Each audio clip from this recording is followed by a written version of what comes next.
Hi, welcome back to my channel.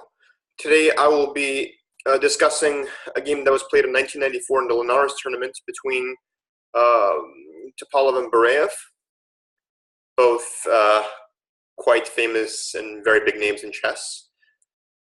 We start off with our French defense.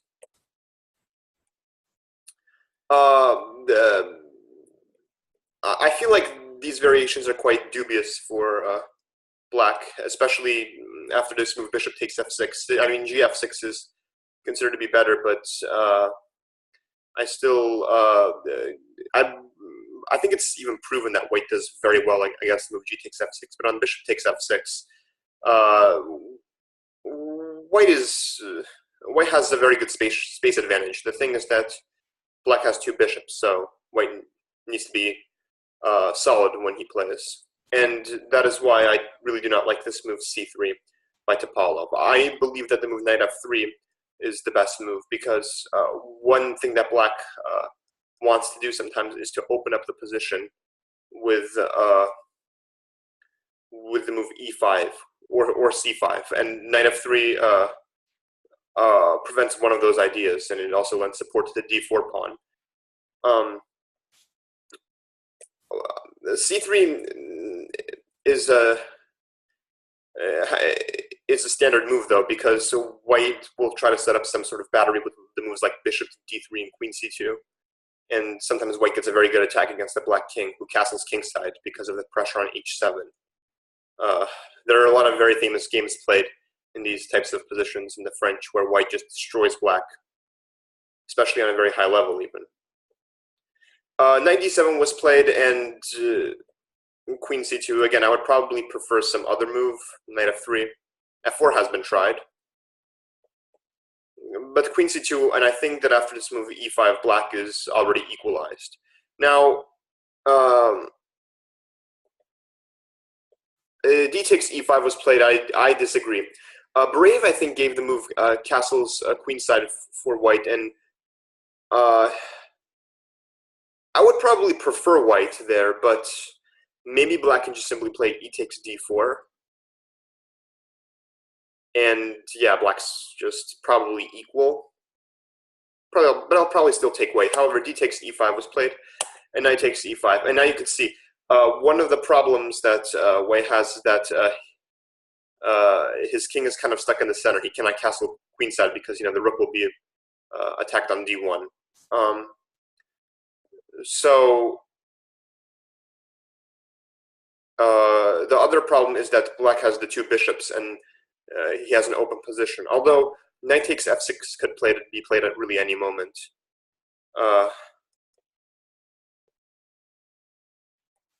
And I really do not like this move f4. Probably white should make a move like bishop to e2. Maybe black could... yeah, after the move bishop to e2, probably white's just equal. However, I think Topalov went a little bit crazy, and he really tried to push very hard against the black position, which is quite strange because white is not that well developed. And g3 was played, so to protect f4. Black castled, bishop d3, and white has the threat of playing castles queenside. And if white can castle queenside, then I would definitely take white, because now this knight is quite terrible on g6. He has pawns that could advance and attack the king. Then the knight on e4 can jump in. This knight on g1 will come in also. But that's why black makes this move queen d5, an excellent move. The point being that castles queenside leaves the a2 pawn hanging. Although castling queenside is a very interesting move still. I mean, white can actually sacrifice the a2 pawn, and he can get some play against the black king. Although I would still believe that black is better there. And but castling queenside is definitely better than the move that it's a better move than what Topalov played in the game. Topalov made a horrendous blunder in this position. I somehow believe that knight e2 was the best move. And after the move bishop to e7, I have to admit, I hate to say this, but this is what I did. I switched on the engine, and I was just interested in the evaluation of the position. And I thought that black was doing very well. I mean, 2 bishops, the positions looks great. The thing is that the knight on g6 is a little bit suspiciously placed, which is maybe one of the plus sides of white making the move f4. And if white makes the move knight to f2 with the idea of playing like bishop to e4, white is probably still equal. He can, I mean, again, probably I would still take black 2 bishops, but it looks okay. However, sorry. A3 was played, and here I would recommend you to pause the video and come up with the move that black played in the game. So, one thing, probably the point of A3 was to threaten moves like castle's queenside, because then there would be no pawn that's hanging on A2. There is a kill shot in this position. Boom. Knight takes f4. The problem is that on the move gf4, it's actually quite, sorry. On the move gf4, the problem is that there's this move bishop to h4 check, and in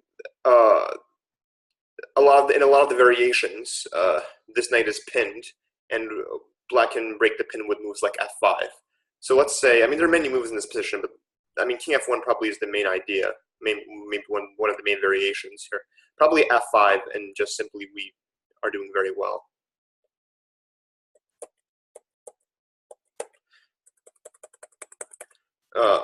What else? I'll just show some other moves. We're just winning here. The attack is just too strong. I don't even know if Bareev calculated this, because it's pretty easy to see that the attack is going to work, and there are just so many weaknesses in the black position. He's so in the white position. He's so underdeveloped. For example, in this position, you probably shouldn't calculate for longer, because there are just so many threats. So that's why knight f6 was played just now. Topalov is going for cheap tricks. Gf6 and bishop h7 check, king g7, and queen e4 was played. So this game I would not show. So far, at least, as this game was going, there was nothing special that was going on. Nothing that I would particularly make a video about. I mean, it was quite standard. It was just a simple tactic. But I decided to show it because of its beauty, and I would recommend you to pause the video and find the continuation that Bareev chose in this position. Right. Boom, rook to e8. This is quite a beautiful move. It looks like a standard game act, kind of, where, you know, one side didn't play well and the other side played quite well, and White just got kind of outplayed. He missed the tactic, but without this move, I wouldn't show this game, because it's quite an amazing king hunt. It goes back to kind of the romantic days of chess. Looks like a game from the 1850s now. Queen e8's forced, and now, bishop to f5. So, my question to you is, where does the queen go? It doesn't really have a square on the e file, and when it leaves the e file, then basically this queen is going to give a check on e4 or something, and that's going to be game over. I mean, I guess you could say queen a4, but the knight d3 check comes in, and you can even just take the bishop in this position. Just win like this. Forgot to mention there's this move queen e7, but knight to d3. I mean, the queen cannot really come back close to the king, at least. And the king is just totally exposed. And you could just evaluate this position, and you could just see that the rook on h1 is going to fall. And at the very least, I mean, there's going to be checkmate soon. So that's game over. I mean, everything in the white position is hanging despite him being up so much material. So Topalov said, okay, I'm losing all the time. Let's just take the rook, and let's see how you can win the game beautifully. So queen e4 check was played. Basically, all the lines transpose. Let's just show some sample variations. This transposes to the game because king e3 has to be played. And then on the move, king to d1, queen c2, and queen f2 is mate. In the game, let's just see. King f2, queen g2, check. Queen d2 check. Really, this is game over. King c4, knight to b6 or something, right? And let's just see the game for completion. King c5 was played. Queen e3 check. King c4.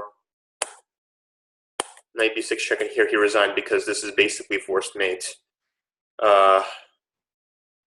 The king cannot get out of mate. At the very least, I can always pick up the queen on a8, right? So that was a very nice king hunt by Bareev. I mean, not the most spectacular game, not, it was a miniature 23 moves, I think, but it was quite beautiful, I think. I mean, I have to admit, sacrificing those two rooks and going for the king just goes to show, actually, how well Bareev calculated. And he demonstrated a good mix of intuition and calculation in this game. So if you have anything else that you want me to show, please leave it in the comments. All right, thanks.